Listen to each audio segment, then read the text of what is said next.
Hello বন্ধুরা, আমি আবার চলে এসেছি এসএস গুড্ডু অফিসিয়াল চ্যানেলে একটা নতুন রেসিপি নিয়ে।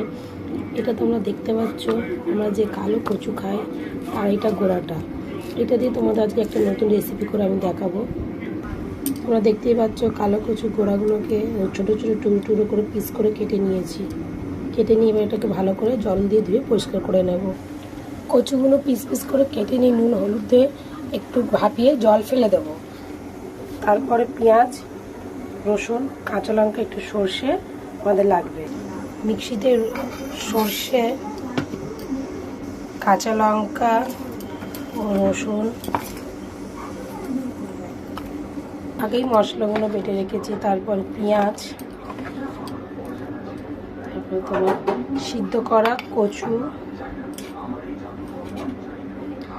এবারে একসাথে সব আমাদের বাটা সব রেডি। এটা হচ্ছে কাঁচা লঙ্কা, সর্ষে ও রসুন বাটা, এখানে পেঁয়াজ, ওই কচু বাটা আছে।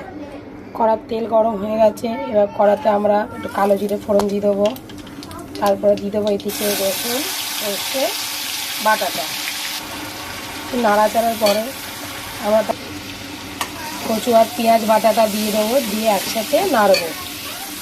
কচুটা সিদ্ধ করার সময় নুন হলুদ দিচ্ছিলাম, এখন তাও আর একটু নুন হলুদ দেবো। বন্ধুরা দেখতে পাচ্ছ আমার এই বাটাটা তেল ছেড়ে এসছে, অনেকটা শুকিয়ে গেছে। এবার এর উপরে আমরা একটু চিনি দিয়ে দেবো। বন্ধুরা দেখতে পাচ্ছ আমাদের এই বাটাটা তেল ছেড়ে গেছে, দেখুন কড়াতে লেগে লেগে যাচ্ছে। এবার আমাদের বাটাটা পুরোপুরি রেডি হয়ে গেছে। ফাইনাল বাটাটা আমাদের নামানো হয়ে গেছে।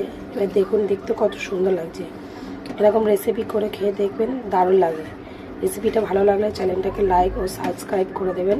নতুন নতুন রেসিপি দেখার জন্য আমার চ্যানেলটাকে ফলো করে রাখবেন।